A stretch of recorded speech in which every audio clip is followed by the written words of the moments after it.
Bonsoir tout le monde, ravi de vous retrouver encore une fois.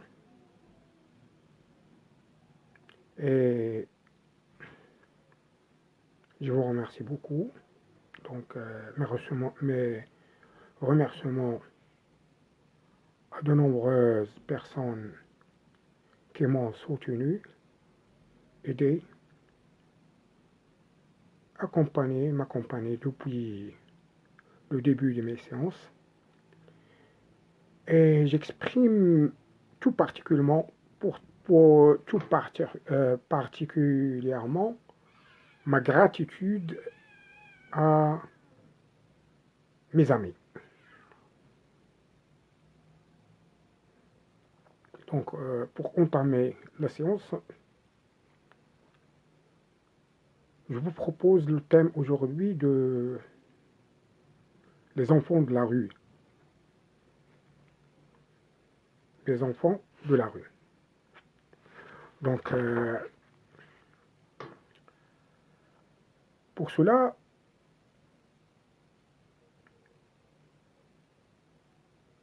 je vous propose de partager ce thème et élucider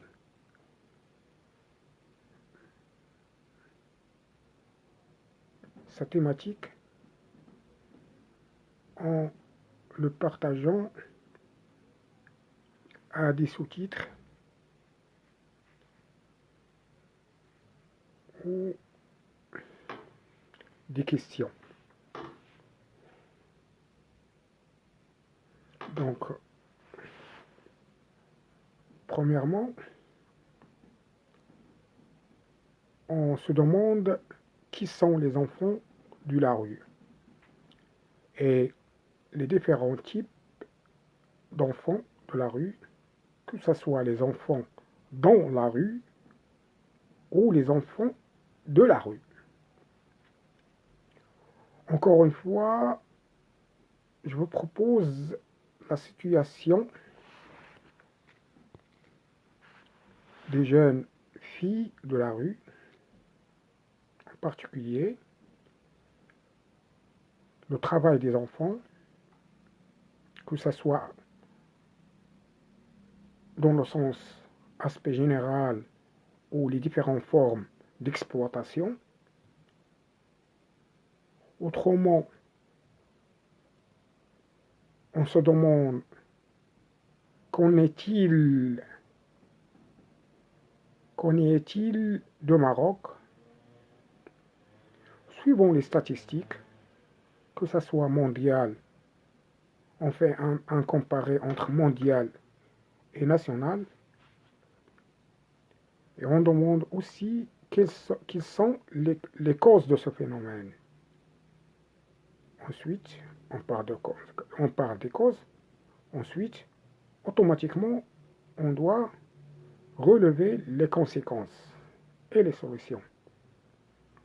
Et finalement, on entame la question des droits des enfants.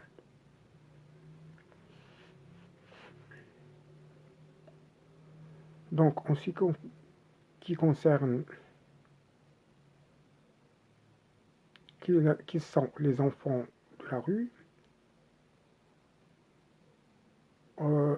c'est-à-dire depuis plusieurs décennies, le monde infantile est subi une perturbation progressive au cours de son évolution sous la forme ainsi que son fond. C'est-à-dire au niveau de la forme et au niveau de fond. Et c'est une préoccupation nationale et internationale.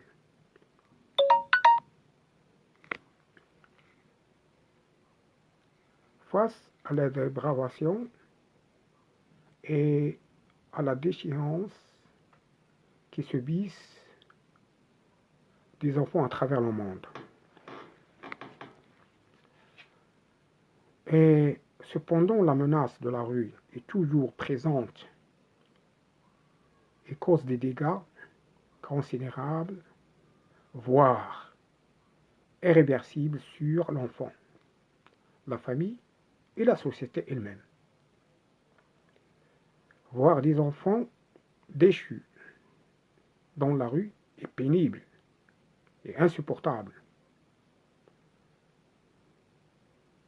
C'est ce que nous a motivés pour le choix de ce sujet. Notre objectif est de comprendre les raisons qui mènent les enfants dans la rue et plus tard nous impliquer dans une association pour essayer de venir en aide à quelques-uns parmi eux. Au Maroc, le phénomène des enfants de la rue prend un caractère de plus en plus important. Un travail de recherche exige de centrer son questionnement sur un aspect particulier du domaine d'études en vue d'arriver à les réinsérer. Par ailleurs, la lutte contre l'exécution des enfants est impérative. Catégorie.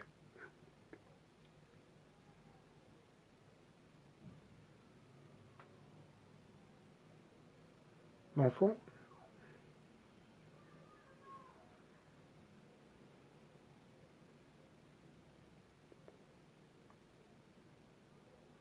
de la rue a un problème et un phénomène à lutter.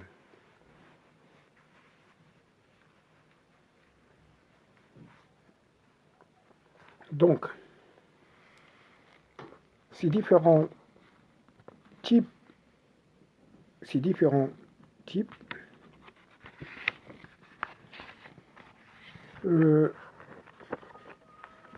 avant de l'entamer, on doit définir que ces enfants de rue est un terme pour les enfants sans abri en raison d'une série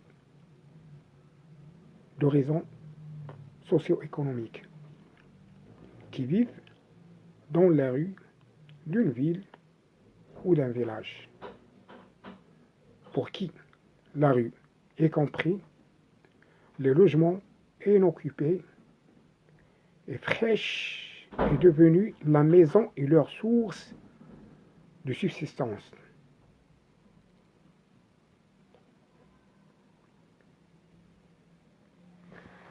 Pour cela, les différents types d'enfants de la rue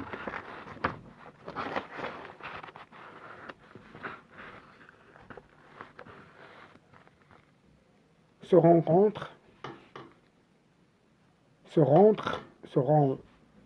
par tout dans la même typologie.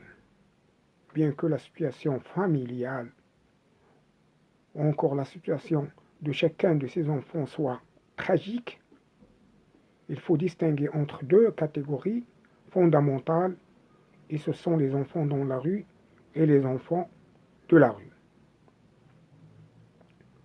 Les enfants dans la rue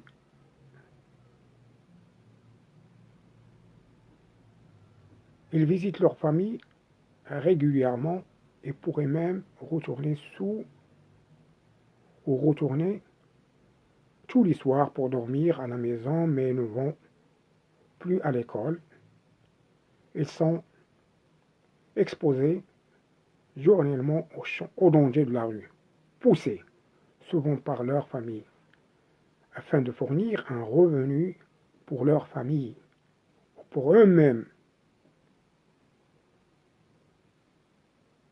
Habituellement, ces enfants passent presque tous les jours et même quelques nuits dans la rue à suivant des causes liées à des graves problèmes familiaux comme la pauvreté, la surpopulation, l'abus sexuel de l'enfant ou la violence physique à la maison. Ils passent la plupart de leur temps à mendier, à vendre des babioles, à crier, les chaussures ou laver les voitures.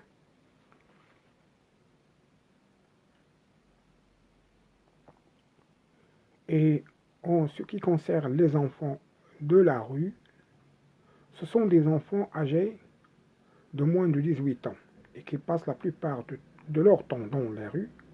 Ce sont les enfants qui ont coupé les liens avec leur famille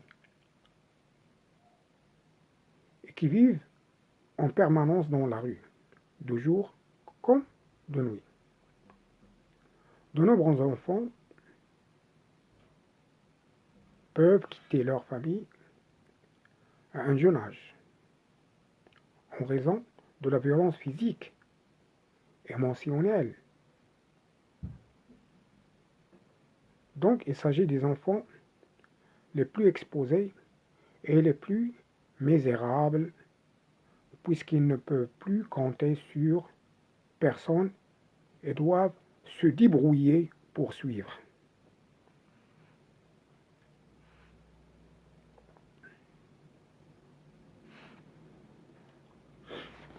On,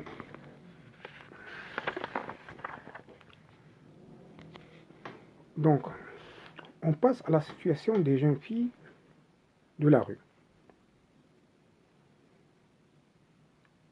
La majorité des enfants de la rue sont des garçons et les filles ont en effet moins visibles dans la rue âgés de 8 à 15 ans. Et cela est dû à deux facteurs. Le premier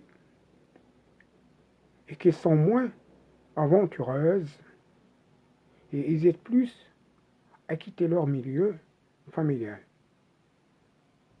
Même lorsque les conditions de vie sont horribles.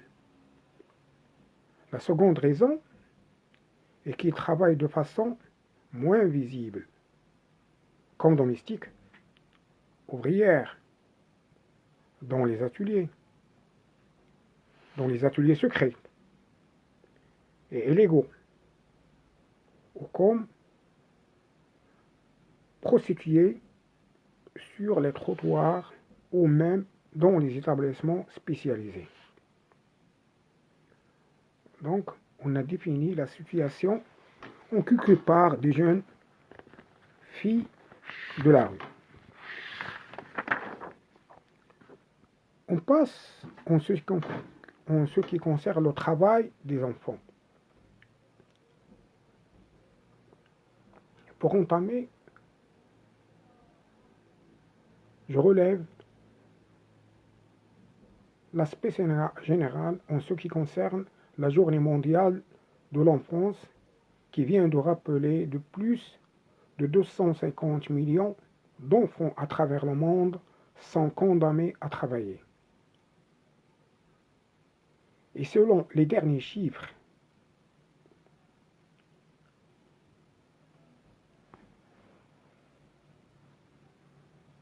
publiés par l'UNICEF et l'Organisation internationale du travail, OIT, plus de 250 millions d'enfants de moins de 14 ans sont aujourd'hui au travail dans le monde.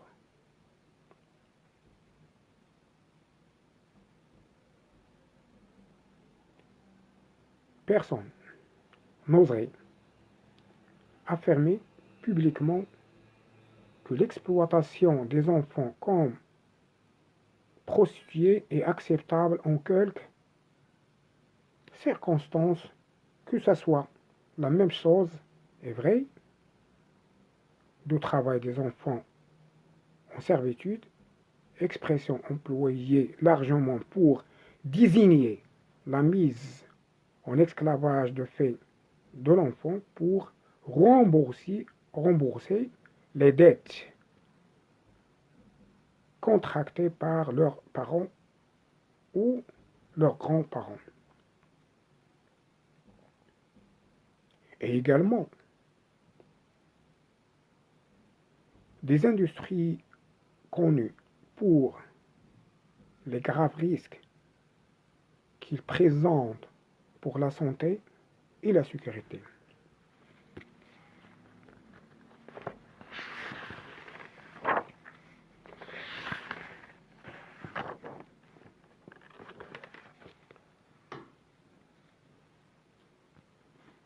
On passe aux différentes formes d'exploitation. Le travail des enfants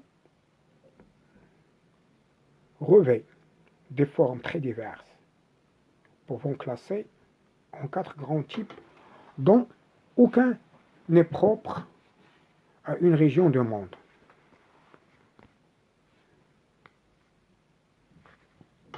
On peut citer le travail domestique. On peut aussi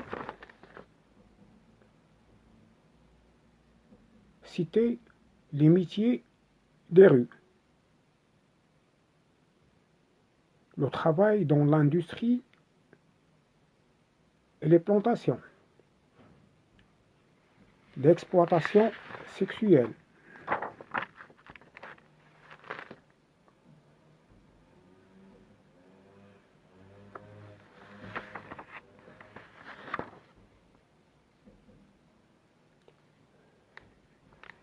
euh,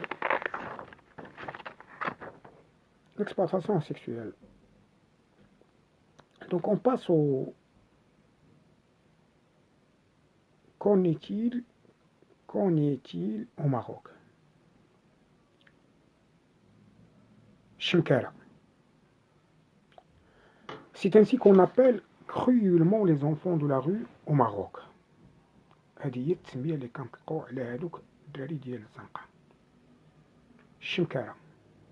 C'est ainsi qu'on appelle cruellement les enfants de la rue au Maroc. Ils sont environ 30 000. Donc, c'est une statistique effrayante lorsque l'on connaît les dommages que de telles circonstances infligent à l'évolution et l'avenir des enfants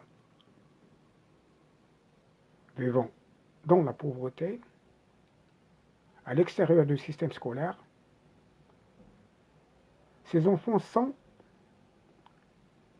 des cibles faciles pour la violence urbaine et toutes sortes de trafics, que ce soit la drogue ou le sexe, et vont vers un avenir aussi sombre que la rue. De manière claire, les jeunes qui ont investi l'espace rue au Maroc ont généralement le profil suivant.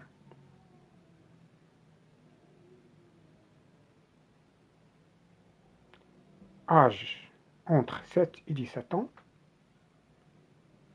que ce soit le sexe et les garçons ou filles, l'origine, que ce soit vient des bidonvilles, des bidonvilles ou quartiers populaires surpeuplés, rural, des parents qui sont désunis ou mal unis ou illettrés, qui sont éduqués par une violence importante, une fratrie nombreuse et avec des conditions de vie très modestes et misérables. Un niveau scolaire 0 à 2 années d'enseignement primaire.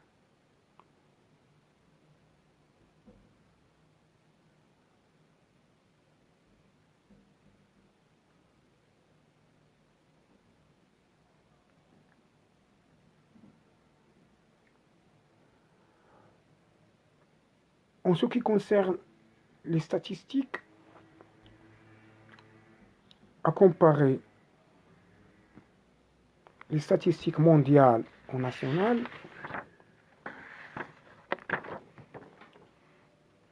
il n'y a pas des chiffres exacts. Mais quand même, on va faire un petit commentaire dans ce sens. À Casablanca, la plus grande ville de Maroc, environ 1000 enfants vivent dans ces conditions. Auparavant mentionné Chinkara. Sont des enfants qui ont été abandonnés ou ont choisi de fuir leur milieu familial qui était souvent difficile et parfois violent. Alors que certains d'entre eux travaillent dans les rues pendant la journée et rentrent à la maison la nuit pour dormir. D'autres font un lit inconfortable pour la nuit sur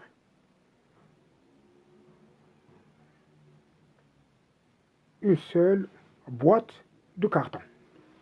En carton. Une boîte en carton. Cette tendance sociale n'est pas unique à Casablanca. À Marrakech, l'un des plus grands souks au Maroc.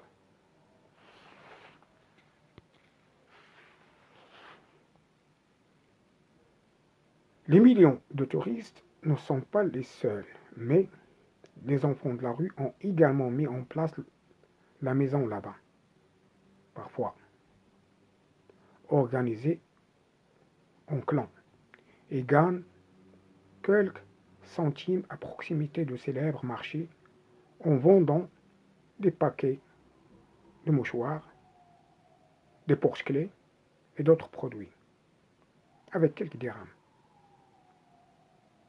Ces enfants eux-mêmes peuvent acheter des drogues pour soulager le stress de leur vie quotidienne. Ils respirent souvent la colle, un produit pas cher et facile à obtenir, ou d'autres substances hallucinogènes. Le nombre exact d'enfants de rue de Casablanca, Marrakech et ailleurs est difficile à établir en raison de leur mobilité. Le nombre varie entre 10 000 et 30 000. Envisagez son nombre.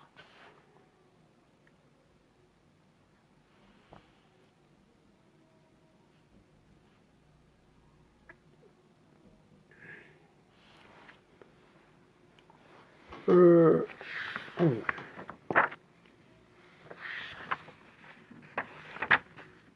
Donc, on peut passer aux causes de ce phénomène. Les causes qui poussent les enfants à quitter leurs parents ou leur famille différents de l'un de l'autre. Parfois, ces mineurs n'ont pas le choix. Et non que la rue qui va remplacer leur foyer. En rupture avec leur famille, ces enfants ne veulent ou ne peuvent rentrer chez eux. Dans ces cas particuliers, on trouve que l'un des parents, ou même les deux, demande ou oblige l'enfant à quitter la maison car il représente une charge lourde. Dans ce cas-là, on estime que les parents jouent un rôle très important dans la déviation de ces enfants.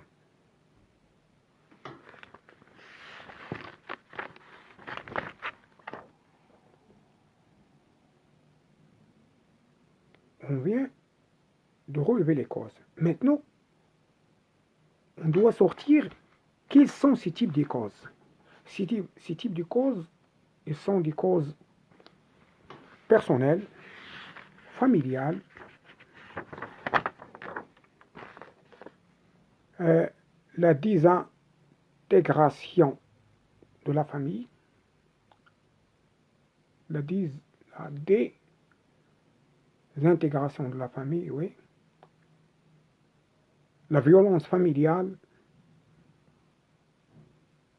et les problèmes quotidiens.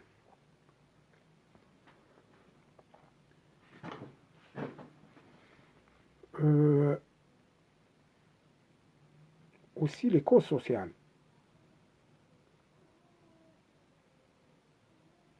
Les causes sociales, par exemple, les enfants des mondiaux, il y a des parents qui obligent leurs enfants à demander de la charité aux passagers. Ou à côté des mosquées, vu que les gens sont plus généreux avec les petits enfants.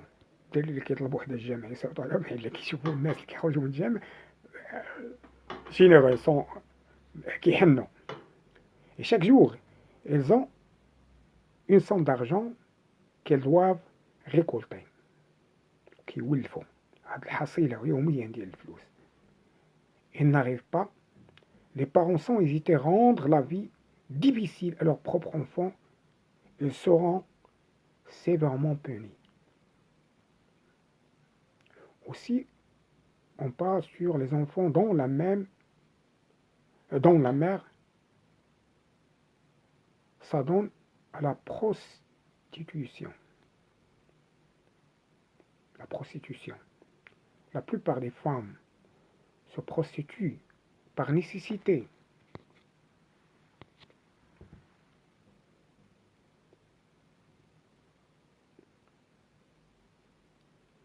Par nécessité financière. Chose qu'un enfant n'accepte pas. Surtout autres enfants, amis, collègues s'en moquent de ceux de prostituer, ce qui pousse les enfants à quitter la maison. ملي كيشوف الدري ملي كيشوف امو كتخرج على الزنقة وكدير شي فعيل فهو كيلجأ باش يخوي الدار. Aussi on parle dans le cas de l'emprisonnement de l'un des parents. الحالات اللي كيقدر يتشد فيها الاب ولا الام. الدري l'emprisonnement d'une mère ou d'un père présente des aspects particuliers et pose de sérieux problèmes.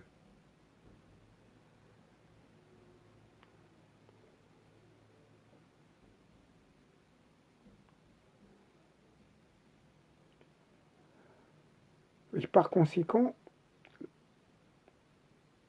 assurer les besoins nécessaires de l'enfant en même, il oblige à travailler. Alors, l'enfant quitte sa maison parce qu'il ne peut pas s'adapter à ce nouveau monde de vie.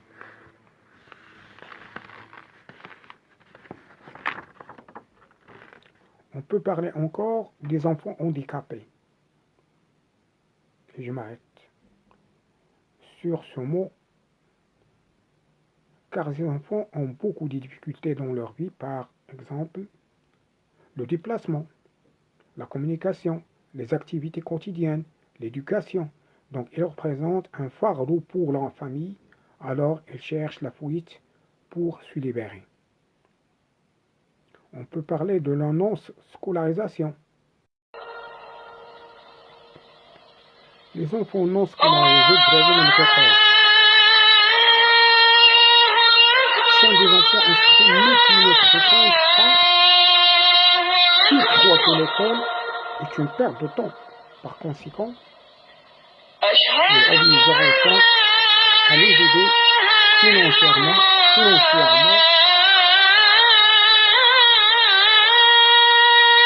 On peut parler aussi de causes économiques. Dans le sens de la pauvreté. Les enfants sont les premiers victimes de la pauvreté et qui est la principale cause pour que l'enfant quitte son foyer. De manière générale, la pauvreté est définie comme état d'une personnes qui manquent de moyens matériels, d'argent, insuffisance de ressources.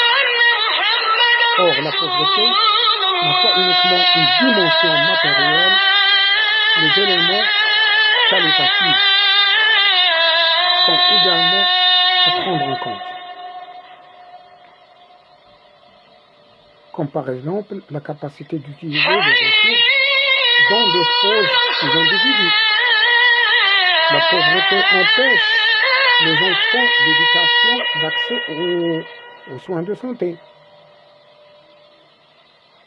à l'alimentation, au logement, à la sécurité et à la protection.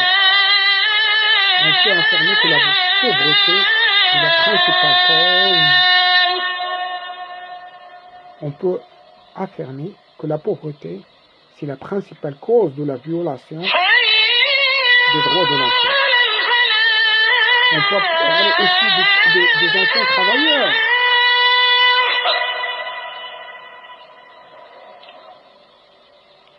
Ils sont mis au travail à un âge précoce, vers 9 ans pour les garçons, alors que les filles commencent dès 5 à 6 ans pour gagner une somme d'argent.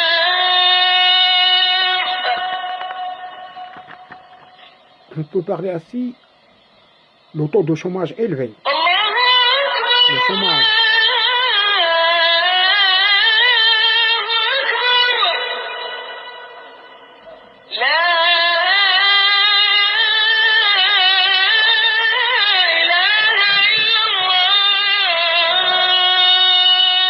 On peut parler de taux de chômage élevé. Le chômage affecté la santé physique et encore plus santé morale. La perte ou l'absence d'emploi a des effets plus difficilement observables sur la constitution ou la dissolution de couple. Le chômage qui a une relation directe avec la pauvreté. Directe avec la pauvreté. Amène les enfants dans la rue à cause des parents qui ne peuvent subir à leur éducation. On peut parler aussi de l'émigration de la campagne vers la ville, de fait de la forte immigration rurale, de la pauvreté urbaine, de l'éclatement de la famille étendue et de travail précoce. L'enfant de la rue est devenu un spectacle habituel dans la plupart des grandes villes marocaines. Bref, la rue, comme lieu de vie, est un choix qui est fait par un grand nombre d'enfants. Chaque jour, ce sont de nombreux jeunes qui se retrouvent à errer dans les rues. Mais pourquoi un tel choix? Entre deux situations qu'ils connaissent. La première, qui est souvent mise par toujours une condition de pauvreté et de misère dans la famille, et le bidonville, de désintégration familiale et de violence.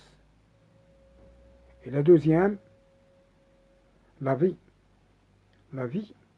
des rues, et choisissent cette dernière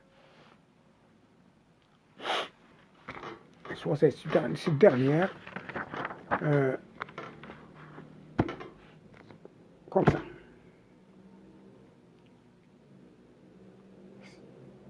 C'est vraiment pire.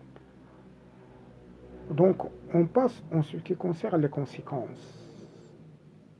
La question qu'on peut se poser, c'est comment ces petits enfants arrivent-ils à survivre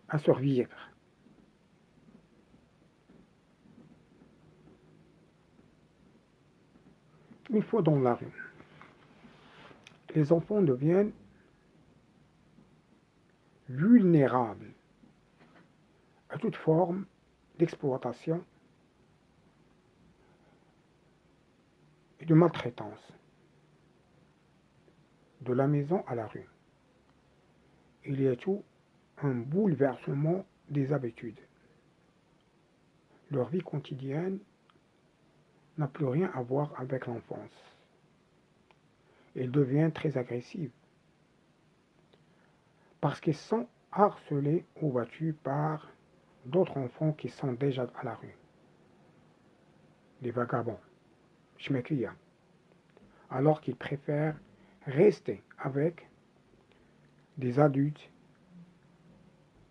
qui y vivent et qui ont plus d'expérience que pour les protéger et vivre en sécurité. Pour que l'enfant s'intègre dans un groupe ou bien comme eux, le moment famille, il doit respecter les règles et les ordres de chef de groupe. Généralement, c'est le plus âgé qui gère les activités quotidiennes de groupe puisqu'il a plus d'expérience à la rue. L'enfant est obligé de ramener de l'argent à la fin de journée pour satisfaire son gérant. Et c'est ici que les agressions commencent physiques et morales.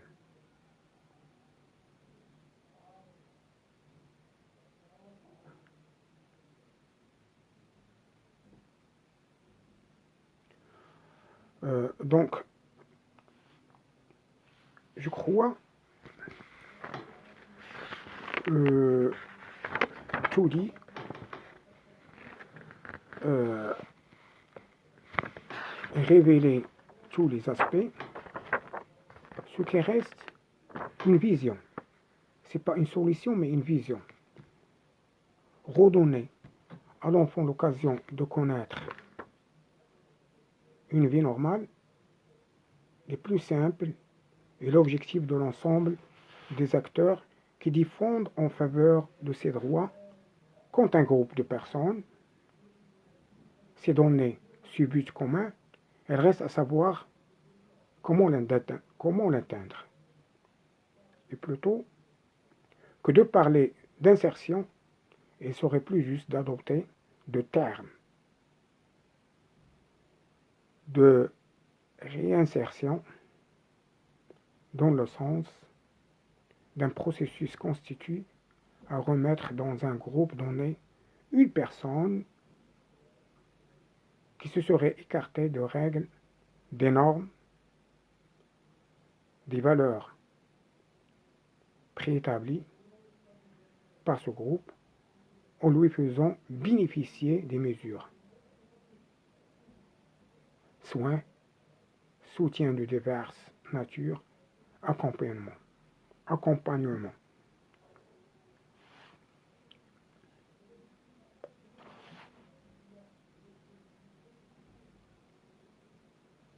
Bon, j'espère que c'est bien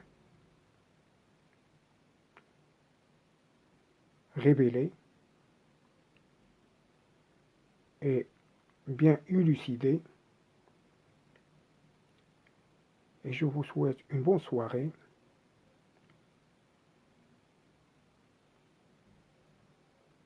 Et je vous remercie beaucoup.